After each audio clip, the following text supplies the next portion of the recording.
j'ai envie de faire un test pour vérifier.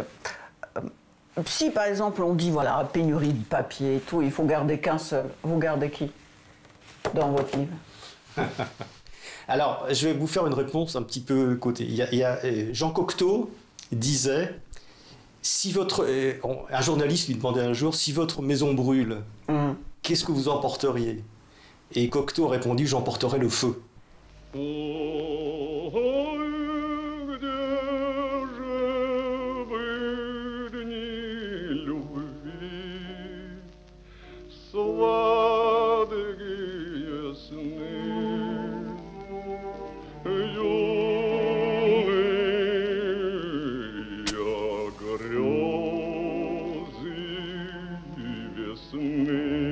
Marc Wielinski, qui êtes-vous? De quelle confession? Quelle école vous avez fait? Quelle est votre famille? Êtes-vous le représentant d'une élite? Du prolétariat? Enfin, je pose toutes ces questions parce que pour situer qui a eu l'idée de faire un livre avec plusieurs auteurs sur un thème qui finalement est un thème russe. Alors, c'est un livre qui a été écrit sans préméditation. Sans préméditation. Donc, comment bien vivre la fin de ce monde? Ça m'est venu spontanément il y a un peu plus d'un an et demi. Et j'étais en train de travailler, puisque je suis romancier, je vais expliquer un peu d'où je viens, mes origines, etc. Mais j'étais en train de travailler sur le monde en 2060, pour un livre qui allait se passer en 2060. 2060, c'est pas très loin, c'est dans... Moi, je le verrai peut-être pas, mais il y a quand même beaucoup de gens qui seront encore vivants en 2060. Et j'ai commencé à lire beaucoup de littérature, de futurologues américains, français, des Russes aussi. Des Russes aussi, parce que les Russes ont très peur, notamment de la fin du monde à cause du permafrost, qui dégèle en Sibérie, enfin on en reparlera peut-être. Et donc, à un moment donné, j'ai commencé à avoir peur, à paniquer, et je me suis dit, mais ça va être la fin du monde, ça va être la fin du monde.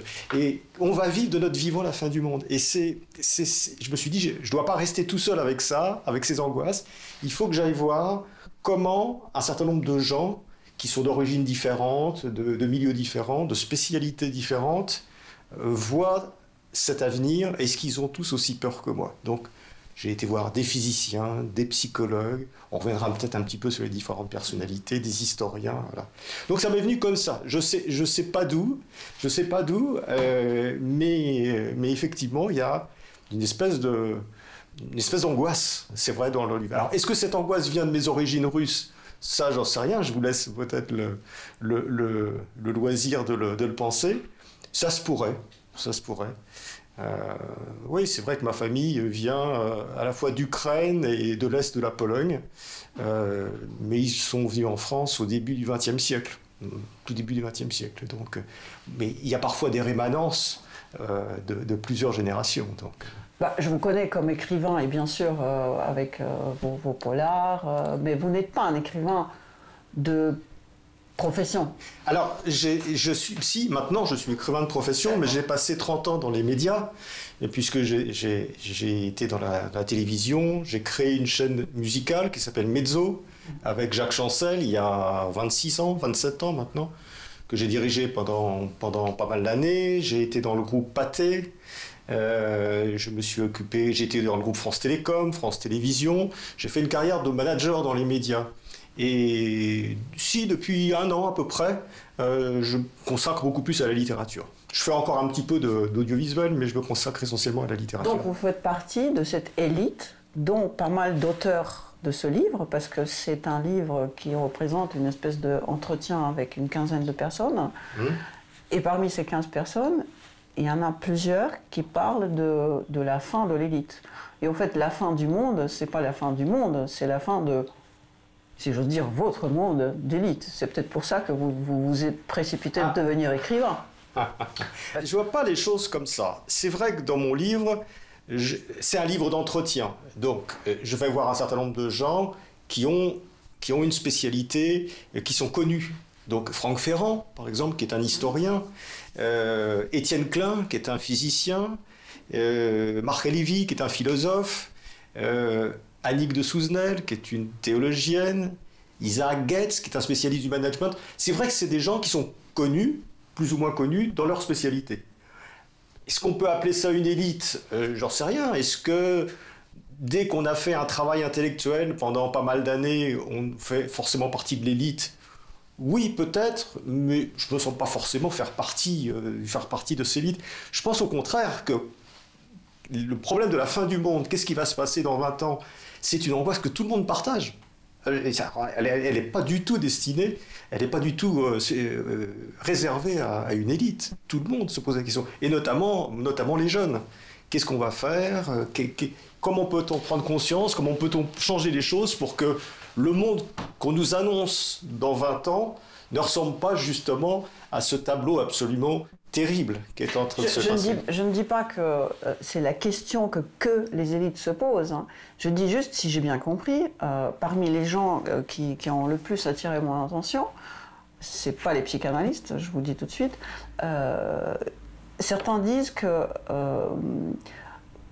parfois, c'est pas la fin du monde, c'est la fin d'un monde. Absolument. Et c'est le monde de l'élite. Parce que je ne sais plus qui a dit que le peuple, enfin le petit peuple, comprend davantage ce qui se passe et ça ne l'étonne pas. Et donc, le peuple n'a pas cette vision eschatologique du monde. C'est l'élite, sachant que, comme les rats, qu'ils vont se noyer, courent dans le bateau qui coule, pardon de dire que l'élite c'est les rats, mais c'est un peu ça l'image que j'ai. Alors effectivement, il y a un certain nombre de personnes, dont un sociologue qui s'appelle Michel Maffezoli, qui est un très bon sociologue, Collège de France, etc., qui lui dit exactement ce que vous êtes en train de dire dans le livre, c'est-à-dire que finalement, le peuple a déjà compris que le monde était en train de changer. À la limite, ils sont déjà dans ce monde en changement. Ils en font déjà partie intégrante.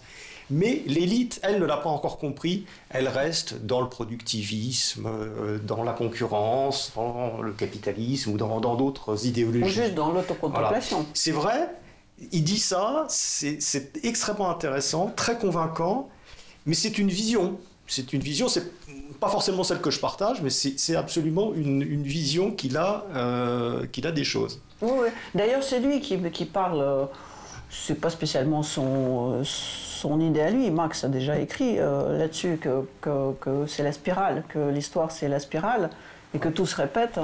Et je voudrais votre avis, toute révolution, c'est la décapitation de l'élite. En quoi la décapitation de l'élite d'aujourd'hui est différente de celle de 17 ou la vôtre Globalement, il y a des choses positives qui se sont passées depuis 20 ans, ou depuis 30 ans, ou depuis 50 ans. Et notamment, le niveau de violence générale de l'humanité a beaucoup baissé. Il n'y a jamais eu aussi peu de morts pour fait de guerre que depuis le début du XXIe siècle. Donc je pense que des actions qui étaient des actions de révolution violente, comme on a pu les connaître au XVIIIe siècle, au XIXe siècle, au XXe siècle, en France, en Europe, en Russie bien entendu, je ne pense pas que ça se passerait de la même façon. Les révolutions seront beaucoup plus, peut-être beaucoup plus profondes d'ailleurs, et assez différentes, et pas forcément aussi violentes. Là, de ce côté-là, je suis pas pessimiste. Il y a d'autres choses sur lesquelles je suis plus pessimiste, mais sur la violence, non. Je vois quand même globalement un adoucissement des mœurs de l'humanité. Et ça, je le partage avec d'autres personnes dans le livre qui ont cette vision aussi.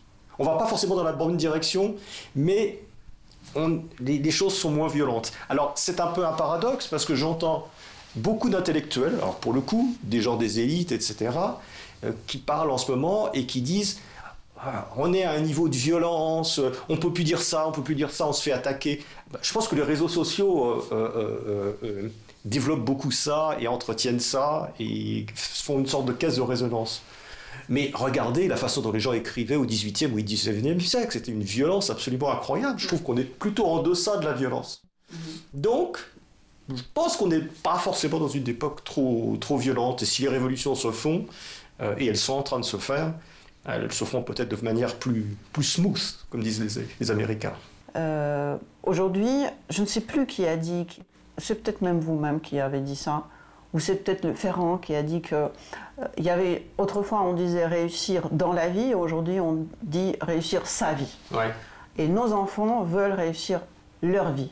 Ouais. Et pas dans la vie comme nous on pense qu'ils devraient faire, c'est-à-dire aller faire HEC, faire carrière, avoir ce qui est un peu médiocre, un CDI obligatoirement, ou CDD, je ne sais plus comment ça s'appelle, mais être plutôt nomade. En tant que parent, comment faire? Alors ça, effectivement, c'est ce que vous dites est intéressant. C'est parmi mes interlocuteurs, c'est un philosophe et physicien qui s'appelle Marc Alevi, qui est un grand physicien, qui a été un de ceux qui ont imaginé la physique du complexe. Alors, je ne vais pas entrer dans les détails, je ne saurais pas l'expliquer. En tout cas, c'est un physicien de très haut niveau, qui est aussi philosophe des sciences, et qui a une vision un peu globale du monde. Et il explique bien qu'il y a une théorie des émergences, c'est-à-dire on est en train d'émerger vers un monde nouveau. Tout le monde dit qu'on est en train d'émerger vers un monde nouveau. Ce qui est intéressant, c'est comment les gens le voient, ce monde nouveau. Et lui, analyse très bien les sensations des jeunes actuellement, et c'est lui qui dit effectivement le problème c'est plus de réussir dans la vie comme ça l'était peut-être pour notre génération, c'est vraiment de réussir sa vie, ce qui change complètement les choses. Donc tous mes interlocuteurs, tous, ont une grande confiance dans la jeunesse, c'est-à-dire qu'ils savent que la jeunesse a changé de cadre, c'est-à-dire qu'ils sont déjà ailleurs globalement. On peut toujours trouver mais globalement ils ont évolué vers autre chose. Ils sont plus tout à fait dans notre monde. Mais le problème, c'est est-ce que ça suffira pour faire changer les choses, les infrastructures, les États, etc. C'est ça un petit peu la question qui se pose. Et donc, en tant que parent, vous faites quoi? En tant que parent, moi je pense que si on prend le système français d'éducation, c'est un système qui a été dévoyé, parce qu'au XIXe siècle, il était très égalitaire. Le système éducatif français était fait pour qu'il y ait un ascenseur social, c'est-à-dire pour que des jeunes qui viennent de milieux très défavorisés puissent avoir accès à la culture, et l'accès à la culture donnait l'accès à des postes, etc. Et il y a pas mal d'exemples de gens qui venaient de milieux extrêmement défavorisés, comme Auguste Comte ou des gens comme ça, qui sont devenus des grands philosophes ou des grands mathématiciens ou des hommes politiques. Bon, dans la réalité, la majorité des gens valaient mieux être riches au départ que pauvres. Mais le système était fait comme ça. C'est vrai qu'il a été dévoyé, que maintenant on a en France. Oui, mon opinion, c'est que c'est un système qui est quand même assez élitiste. Maintenant, il faut voir quelque chose qui est en train de se passer actuellement. C'est qu'avant, je dirais que c'était les études, les écoles, les universités qui formaient l'élite, dont vous parliez tout à l'heure. Maintenant, est-ce que c'est vraiment à l'école qu'on apprend les choses? Est-ce que c'est à l'école qu'on apprend la vie? Est-ce que l'école, le lycée, etc., ne sont pas complètement démonétisés d'une certaine façon? Quand on voit les parcours des jeunes, ils apprennent sur des tas de choses, sur les réseaux, sur Internet. Alors on peut critiquer, mais l'école, le lycée, le système institutionnel de l'éducation est quand même extrêmement concurrencé par des tas d'autres choses, par des choses que la technologie permet. Est-ce que je peux dire de là que peut-être qu'on vient dans l'époque de l'autodidacte? Oui, peut-être, mais l'autodidacte en réseau, c'est-à-dire l'autodidacte qui apprend beaucoup avec les autres. Voilà, c'est pas l'autodidacte tout seul, c'est l'autodidacte avec plein d'autres. Et ce système de réseau est quand même extrêmement performant et extrêmement intéressant. Alors, il y a quelqu'un dans mon livre, c'est Franck Ferrand, qui dit la jeunesse, c'est terrible, ils savent plus, ils lisent plus, etc. Moi, je partage pas tout à fait son point de vue. C'est vrai qu'ils lisent plus, beaucoup. Moi non plus. Plus de la même façon. Mais ils connaissent aussi beaucoup de choses. Donc, faut avoir une position un petit peu nuancée. Moi, en fait, je suis entre tout le monde, c'est-à-dire que je dirais pas comme Franck Ferrand que la culture disparaît complètement, mais il est convaincant dans ce qu'il dit quand même. Et je n'irai pas quand même vis-à-vis d'autres interlocuteurs très très optimistes en disant la jeunesse a tout compris. Par exemple, Alain Minck, qui est un économiste que vous connaissez, d'origine russe lui aussi, russe-polonais, lui il dit, nous, économistes de notre génération, on est complètement passé à côté des problèmes environnementaux. Complètement, ça fait 20 ans, 30 ans, 40 ans que tout le monde nous avertit, et nous on regardait ailleurs. On regardait le CAC 40, on regardait la redistribution sociale, on regardait, etc. Mais on ne regardait pas du tout ces problèmes-là. Et heureusement, les jeunes, ils ont compris. Les jeunes, ils sont... Et lui, il croit beaucoup aussi au fait que les jeunes comprennent beaucoup mieux le monde que nous. Voilà, donc il y a tous ces scénarios. Ce qui est sûr, c'est que la confiance en la jeunesse, paraît partout, quoi. Bon, il faut quand même dire que ce qui est génial dans votre livre, c'est qu'il y a des articles un peu plus compliqués, un peu moins compliqués, un peu plus ennuyeux, plus intéressants, moins intéressants. Et à chaque fois, vous mettez à la fin quand la conversation a eu lieu. Donc il ne faut pas se cacher la face. Le livre a été écrit au début de la pandémie. Il a été écrit avant. C'est-à-dire un tout petit peu avant et au début. Voilà, c'est-à-dire que lorsque j'ai commencé à aller voir ces gens-là, on n'en parlait pas du tout. Et au fur et à mesure des entretiens, c'est-à-dire entre décembre, janvier, février, on a commencé à entendre parler de cette espèce de virus chinois. Oui, parce que le 6 janvier, je me souviens très très bien, on était déjà angoissés. Et souvent, vos interviews se passent en avril, mars. Après, peu à peu, la pandémie a gagné. Oui. Et d'ailleurs, les interlocuteurs de ce livre m'ont rappelé en me disant « Mais tu nous parlais de la fin du monde et 3 semaines après... » Parce qu'il faut se souvenir quand même. Je ne sais pas si vous vous souvenez, mais au mois de février-mars l'année dernière, quand on a vu le virus arriver, on a eu peur, on a toujours peur, mais on s'est dit, mais ça peut être comme la peste, c'est-à-dire que ça peut ravager 1 tiers, 2 tiers de l'humanité, cette affaire-là. Bon, ça ne s'est pas passé de cette façon-là, mais il y a eu une grosse angoisse de fin du monde qui est arrivée, en tout cas chez certaines personnes, et probablement à juste titre. Donc répondez à cette question qui... moi j'avais l'impression que ce livre était écrit par rapport à cette épidémie. Mais en fait, votre angoisse de la fin du monde n'était pas liée avec la pandémie, parce que vous l'avez... L'angoisse de la fin du monde, il était lié au fait qu'on va, d'ici la fin de ce siècle, prendre 3 degrés ou 4 degrés de réchauffement climatique, que ça va générer peut-être 2 milliards de réfugiés climatiques. L'angoisse de la fin du monde, elle vient du fait qu'en 2060, on sera peut-être 10 milliards, entre 9 et 10 milliards sur Terre. Quand je suis né, on était 2,5 milliards. C'est-à-dire que j'aurais vu, au cours de ma vie, j'ai 60 et un petit peu plus, j'aurais vu la population de la Terre tripler. Une expérience absolument. Et puis des choses qui sont plus tristes. Par exemple, on sait que d'ici 20 ans, tous les grands herbivores, carnivores d'Afrique qu'on connaît, les éléphants et les rhinocéros, auront quasiment disparu. Donc c'est aussi la beauté du monde, d'une certaine façon, qui est en fuite dans ce que l'on vit. Donc il y a à la fois la peur et cette nostalgie par rapport au monde. Donc l'origine du livre est venue de ça, c'est-à-dire de dire on est une génération où on est en train de vivre vraiment la fin de quelque chose. Et puis juste après, il y a eu le virus. Mais il n'est pas impossible que le virus ait plus d'effets positifs, alors peut-être que c'est un peu scandaleux ce que je vais dire, parce qu'il y a eu quand même beaucoup de morts, mais ait finalement plus d'effets positifs que d'effets négatifs. Parce qu'il a quand même bloqué l'économie pendant 1 an, et qui continue à le bloquer au moment où nous parlons. Il a bloqué en partie l'économie, et puis il a créé quand même une espèce de conscience universelle qui fait que notre bien-être, notre santé, est maintenant très interconnectée avec la santé de n'importe qui sur la planète. C'est-à-dire que tant qu'il y aura un Péruvien, un Sénégalais, un Ukrainien... qui a ce virus, on ne sera pas totalement tranquille.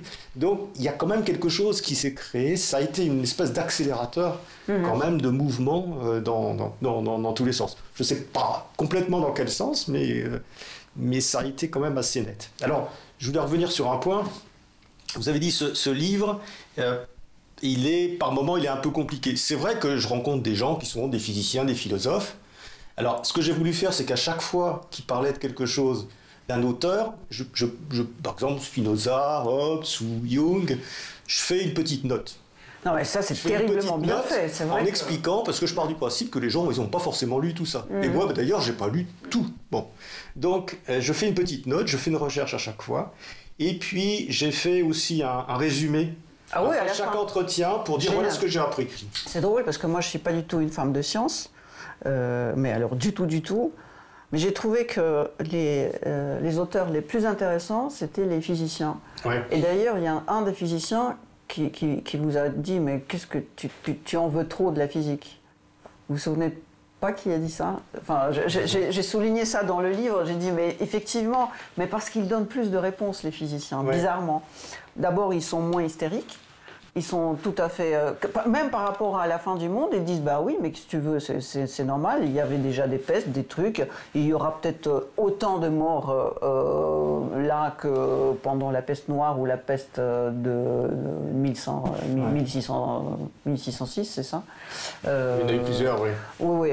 Enfin, comme ça, calmement, mais bon, c'est pas grave. Ils ont une espèce de lucidité comme le cosmonaute qui va au cosmos et qui, quand on dit bah, « Là, tu vas exploser », il dit bon, bah, au revoir les mecs.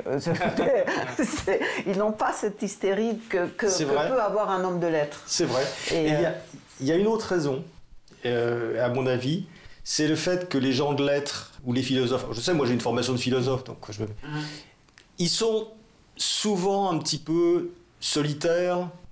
Et la solitude peut mener au narcissisme. On en a plein d'exemples. Ouais. Ah oui. Alors que la science et la physique, maintenant, c'est un travail collectif. Et quand vous regardez les articles qui sont signés, ils sont toujours signés par 7 ou 8 personnes. Et les prix Nobel, depuis quelques années, ne sont plus remis à une seule personne. Sauf les prix Nobel de littérature. Oui. Mais les prix Nobel de sciences, c'est plus un tel qui a découvert ça dans son labo. C'est fini, ça. Vous avez 15 personnes, alors à l'université de Yokohama, machin de l'université de Toronto, machin de l'université de Tel Aviv, etc. Et donc c'est collectif. Et du fait qu'ils sont collectifs, ils ont l'habitude de se tromper, de se donner, de se donner des contradictions les uns les autres. Ils sont plus proches de la réalité, ils partent moins dans des... Donc ils sont plus proches du réel.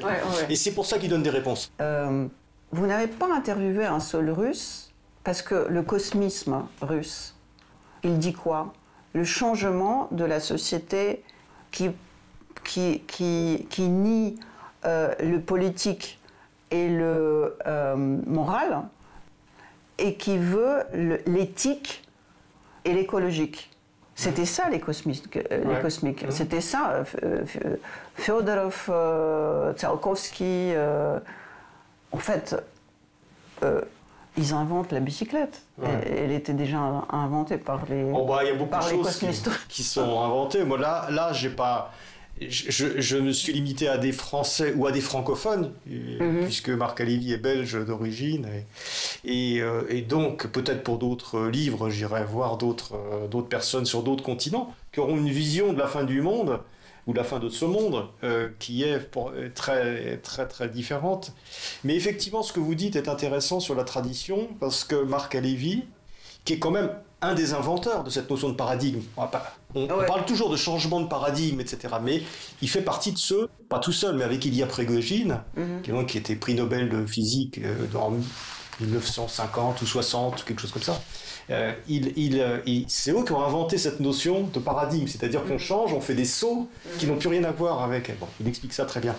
Et lui parle de la tradition en disant « je ne suis pas particulièrement croyant, c'est pas du tout un juif religieux, mais il y a une vertu dans l'observation de la tradition qui est extrêmement intéressante. » Et il me dit d'ailleurs « mais toi, ce que tu es en train de faire en interrogeant les gens, est-ce que tu sais que c'est talmudique ?» Moi, je n'ai jamais étudié le Talmud de ma vie, mais peut-être que j'ai des réminiscences de mes ancêtres qui étudiaient le Talmud, parce que le fait de poser des questions comme ça, et puis de chercher des réponses, etc., et puis d'embêter, puis de pinailler un petit peu, parce que de temps en temps, les réponses ne me satisfont pas, c'est vrai que c'est assez talmudique. Et le fait que le livre soit un livre de dialogue, et pas un livre où j'ai demandé à un tel de dire, bon, raconte-moi comment tu vois l'avenir. C'est un livre de questions. Comme je ne connais pas le judaïsme, enfin, je ne savais pas que le fondement du judaïsme, c'est le savoir de poser des bonnes questions. Ah oui. Contrairement aux jésuites qui répondent à une question par une question. Oui, c'est vrai. Et votre livre, c'est un livre de questions. De questionnement. Et sans les réponses... les réponses... les réponses, on ne les impose pas, les réponses, elles se construisent chez chacun, qui va dire ça je prends pas, ça je suis d'accord, ça je le sens moi, etc. Parce que finalement, l'opinion qu'on se fait, elle est confrontée à ce qu'on est soi-même, on est confronté à ses idées, à son inconscient, à tout ça, c'est pas des réponses qu'on a de l'extérieur. Et ce que dit très bien Marc Halévy, c'est que le problème des religions, des anciennes religions, qui sont en train de disparaître d'ailleurs, c'est qu'elles donnaient des réponses.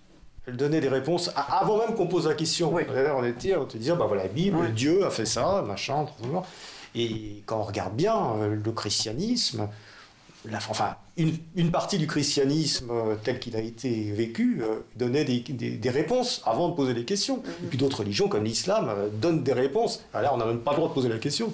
Donc, effectivement, ça, c'est terminé. Voilà. Donc, beaucoup... Et quasiment tous parlent de spiritualité. Ils ne mettent pas forcément la même chose là-dedans. Spiritualité, c'est pas forcément le fait de... C'est pas forcément la relation avec une transcendance, c'est se relier à quelque chose qui est plus grand que soi. Et tous pensent qu'on vit une période où les gens ont besoin de se relier à quelque chose au-delà de l'individu. Et que les 50 années qu'on a vécues avec le développement de l'industrie, du capitalisme débridé, y compris en Russie, peut-être même plus qu'ailleurs, là, on arrive à la fin de quelque chose, c'est-à-dire de l'hyper-individualité. Ça, beaucoup le disent.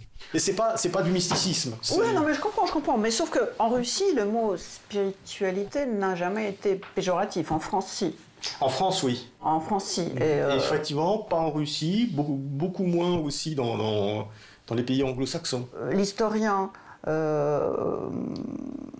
voilà, lui, il est, c'est catastrophe, la culture française, blablabla, où est-ce qu'on va? Bon, c'est un discours éternel de tous les historiens vieillissants. Tadei, il me rappelle les dissidents des années 70, soviétiques, qui détestaient tellement le pays dans lequel ils vivaient qu'ils partaient en Europe, et d'ailleurs qui sont devenus réactionnaires après, comme Solzhenitsyn, parce que l'Europe finalement les a déçus. Ouais. Et Tadei, j'ai l'impression qu'il est comme ce dissident soviétique des années 70, qu'il n'aime tellement pas le pays dans lequel il vit qu'il veut partir, et au moins pour ses enfants. Ouais. Alors ce que Frédéric Tadei n'aime pas, c'est pas le pays dans lequel il vit, c'est ce qu'il est en train de devenir. Et notamment cet aspect liberticide, un petit peu ce qu'il voit comme ça. Et puis aussi, pour le coup, le racisme, les communautés qui se montent les unes contre les autres, le fait qu'on puisse plus, sur les réseaux, sur les médias, que tout de suite on soit dans l'invective, etc., c'est quelque chose qui lui fait très peur, effectivement.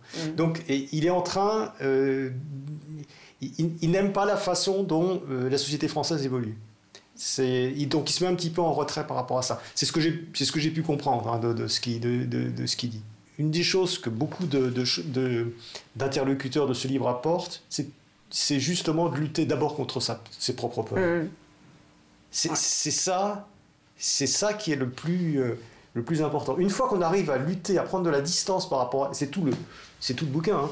On arrive à prendre de la distance par rapport à ses propres peurs, tout est possible. Mais quand on reste dans la peur, il peut se passer les pires choses.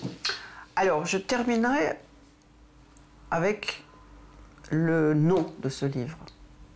J'ai trouvé que le livre est magnifique, génial. Mon fils de 17 ans l'a adoré. Mais moi, je regarde comment bien vivre la fin de ce monde. Et je dis, mince, ça c'est typiquement un Européen qui, même quand il meurt, il veut être heureux. Mais c'est quoi cette dictature de bonheur? Bien vivre la fin du monde, c'est pas ça votre problème. Non, mais c'est un titre un peu provocateur. Le titre... Non, il n'est pas provocateur. Il résume ce que l'Europe.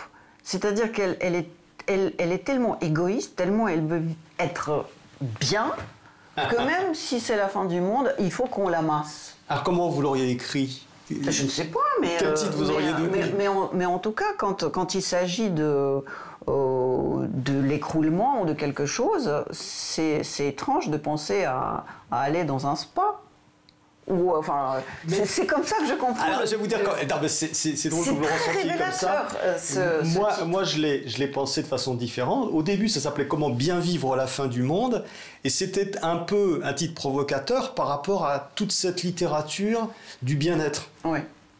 Parce que si vous rentrez dans une librairie, c'est la dictature du bonheur. C'est peut-être pas le cas dans cette librairie, parce qu'ici, on est dans une maison sérieuse, mais vous avez... mais vous avez des tas de bouquins qui vous disent comment bien vivre machin, comment bien vivre sa sexualité, comment bien vivre un truc, est-ce qu'il faut vivre à Paris, tout est axé sur le bien vivre, enfin, la moitié des bouquins qui sortent. Donc moi j'avais envie de reprendre le truc en disant la fin du monde, comment est-ce qu'on va bien la vivre? Et c'était ça un petit peu au début, je me suis c'était l'origine. Mais après, vous savez, un livre, un titre, après, c'est la façon dont les gens le ressentent. Ouais. Parce que vous l'écrivez, puis après, il ne vous appartient plus. Les gens projettent, leurs propres idées, etc. Ça a toujours été comme ça, hein, la littérature. C'est fait pour ça. C'est pour ça qu'il faut laisser des espaces. Il ne faut pas forcément tout écrire. Et je le dis à un moment donné, il faut laisser des espaces pour que les gens puissent intégrer ce qu'ils sont eux-mêmes. Et pas essayer d'être trop dogmatiques.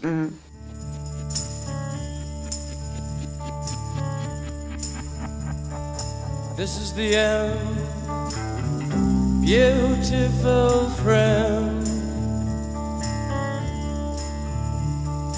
This is the end, my only friend. The end of our elaborate plans. The end of everything that stands. The end, no safety or surprise. The end, I'll never look into your eyes again.